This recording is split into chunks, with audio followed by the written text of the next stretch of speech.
Ein leises, aber deutliches Kratzgeräusch hallte gegen die Fensterscheibe, woraufhin Miguel mit einem unguten Gefühl sofort den Kopf wegdrehte. Er zog die Vorhänge zurück und erstarrte, als er in die tiefen, goldenen Augen eines ausgewachsenen schwarzen Panthers blickte.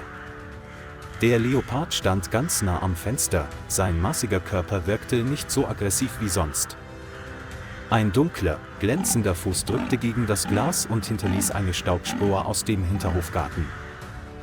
Die Augen des Leoparden waren nicht knurrend oder drohend, sondern erfüllt von einer unbeschreiblichen Angst und einem flehenden Blick. Miguel spürte deutlich, dass es sich hier nicht um einen Angriff oder eine Jagd handelte, wie er sie schon so oft erlebt hatte.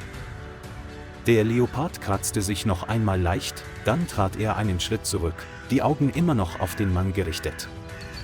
Miguels Herz raste, doch seine jahrelange Erfahrung half ihm, die nötige Ruhe zu bewahren. Ihm war klar, dass sich Wildtiere nur dann an Menschen wenden, wenn ihnen keine andere Wahl bleibt. Und in diesem Moment wusste Miguel, dass der schwarze Panther dringend Hilfe brauchte. Miguel schlüpfte in die Uniform eines Rangers, schnappte sich schnell seine Werkzeugtasche und nahm vorsichtshalber ein Betäubungsgewehr mit. Er holte tief Luft und öffnete die Holztür zum hinteren Garten, wo helles Sonnenlicht den Raum durchflutete.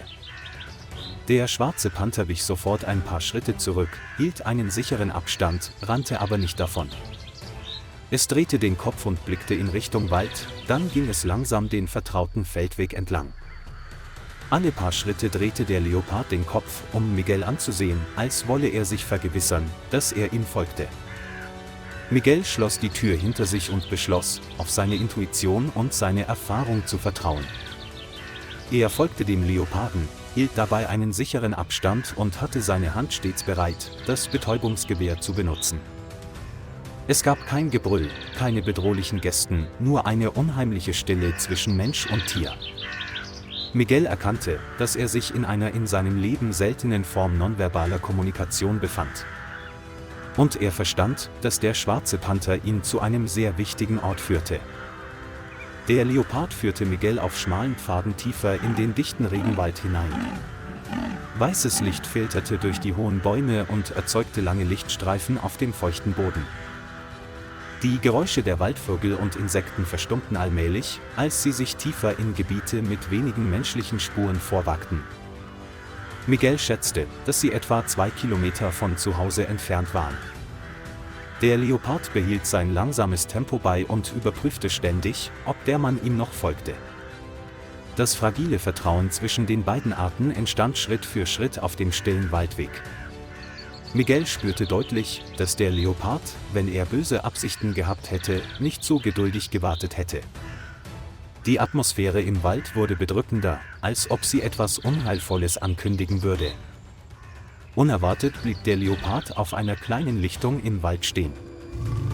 Vor ihnen lag eine tiefe Grube, deren Erde noch frisch war, als wäre sie erst vor kurzem eingestürzt.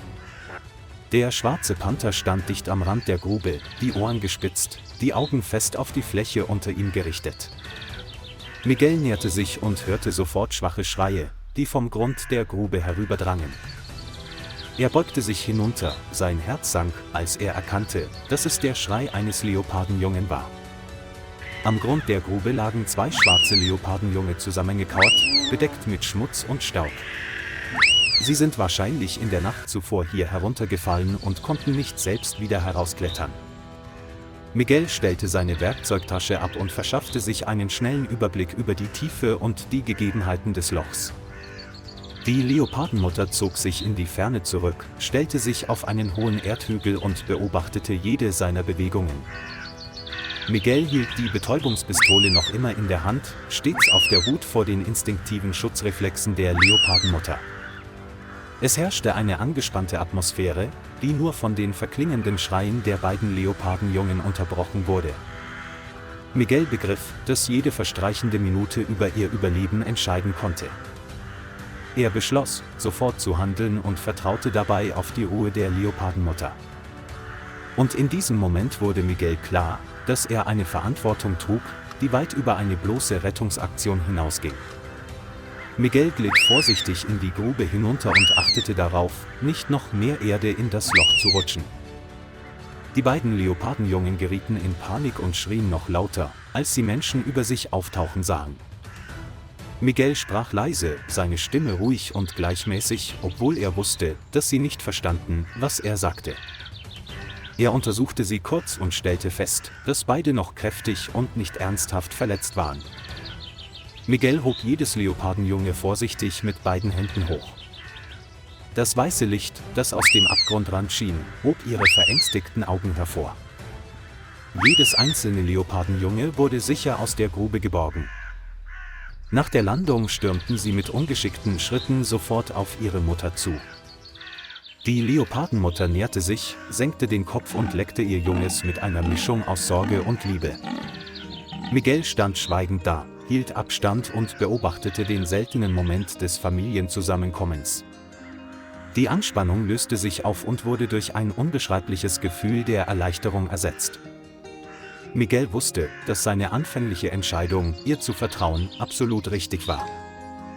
Die Mutter des schwarzen Panthers und ihre beiden Jungen standen dicht beieinander in einem kleinen Waldstück, das in das weiße Licht des Sommers getaucht war. Die Leopardenmutter leckte und untersuchte jedes ihrer Jungen weiterhin, als wolle sie sich vergewissern, dass sie in Sicherheit waren. Die beiden Leopardenjungen schmiegten sich eng an ihre Mutter und gaben kleine, beruhigende Laute von sich. Miguel spürte die unberührte Schönheit mütterlicher Liebe mitten im kolumbianischen Dschungel. Die Leopardenmutter hob den Kopf und blickte Miguel lange Zeit an. Ihr Blick verriet keine Sorge mehr, sondern war von stiller Dankbarkeit erfüllt. Kein Gebrüll, keine drohende Geste, nur ein eindringlicher Blick. Dann führte es die beiden Kinder langsam fort und verschwand im tiefgrünen Wald.